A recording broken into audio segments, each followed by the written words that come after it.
ঘুরে ফিরে কিন্তু সেই ইন্টারনেটের উপরেই হাত পড়ছে। শেখ হাসিনাও দিয়েছেন, এখন এই সরকারও চিন্তা করছে। খবর হচ্ছে যে শেখ হাসিনার সঙ্গে যোগাযোগ বন্ধ হচ্ছে দুটি অ্যাপ দুটি হচ্ছে টেলিগ্রাম আর একটা হচ্ছে বতি। আচ্ছা বলেন, আমি নিজেও এই টেলিগ্রামের উপর নির্ভরশীল আমার এই ভিডিও কাজের জন্য, ভিডিও ট্রান্সফার করার জন্য। কারণ টেলিগ্রামের সুবিধাটা হলো যে অনেক বড় ভিডিও খুব সুন্দরভাবে পাঠানো যায় এবং তার কোয়ালিটিটা ভালো থাকে। আর বতিম তো মানে যারা সংযুক্ত আরব আমিরাতে থাকে তাদের জন্য খুবই অপরিহার্য বাংলাদেশের সাথে যোগাযোগের জন্য। তাহলে এক শেখ হাসিনার জন্য, শেখ হাসিনা কার কার সাথে মিটিং করে, জুম মিটিং করে, যোগাযোগ করে, তার জন্য বাংলাদেশে এত মানুষ সাফার করবে? এটা কোনো কথা হইতে পারে?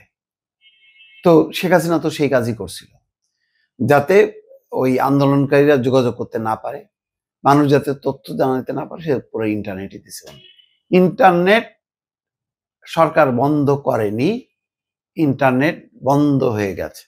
মনে আছে পলকের সে ঐতিহাসিক বাণী, যার কোনো অর্থহীন একটা বক্তব্য দিল, কিন্তু বন্ধ করছে।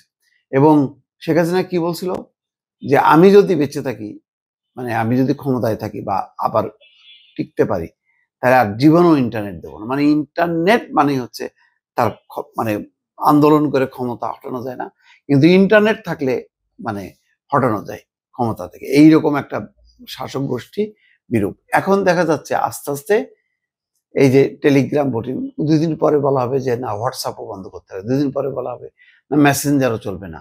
তাহলে এই এখনই এই শেখ হাসিনার এই চেলাবেলা বা যোগাযোগ, এদের কারণে এত মানুষ সাফার করবে? এটা কোনো একটা রাষ্ট্রের পলিসি হতে পারে? বলা হচ্ছে শেখ হাসিনার সঙ্গে কার্যক্রম নিষিদ্ধ আওয়ামী লীগের নেতা কর্মীদের যোগাযোগ এবং অনলাইন বৈঠক ঠেকাতে 2 অ্যাপ টেলিগ্রাম এবং বটিমের ব্যবহার নিয়ন্ত্রণের সিদ্ধান্ত নিয়েছে সরকার। নির্বাচনের তফসিল ঘোষণার পর এই দুটি অ্যাপ বন্ধ করে দেওয়া হবে। খুবই মানুষের বিপদে পড়বে। সংযুক্ত আরব আমিরাত তো এখানে হোয়াটসঅ্যাপ চলে না, তো বাংলাদেশের সাথে কিভাবে কথা বলবে? সরাসরি ওই ব্যয়বহুল ফোনে, মানে সরাসরি কি বলে মোবাইলে নাম্বারে কথা বলবে? অ্যাপস ছাড়া কথা বলার এই মানে ক্ষমতা আছে এই ব্যয় বহন করা? লক্ষ লক্ষ মানুষের সাথে বাংলাদেশের লক্ষ লক্ষ মানুষ, অনেক ব্যবসা বাণিজ্য অনেক কিছু নির্ভর করে এইসব অ্যাপ। এটা বন্ধ হয়ে যাবে শুধুমাত্র রাজনীতির কারণে। স্বরাষ্ট্র মন্ত্রণালয় সভা করে আইন শৃঙ্খলা সংক্রান্ত কোর কমিটির সভায় এই সিদ্ধান্ত হয়। বলছেন যে বেশিরভাগই নেতা ভারতে গেছেন এবং তারা ভার্চুয়ালি বৈঠক করেন। এই বৈঠকের মাধ্যমে দেশে অস্থিরতা তৈরি করতেছে, আর এই ভার্চুয়াল বৈঠকের জন্য ব্যবহার করা হচ্ছে বিভিন্ন অ্যাপ। তো এর মধ্যে তারা নিয়ে আসছে এই বতি আর হচ্ছে টেলিগ্রাম। এইভাবে হবে না, ভিন্ন কিছু ভাবতে হবে। রাজনৈতিক পরিস্থিতি রাজনৈতিকভাবে মোকাবেলা করতে হবে।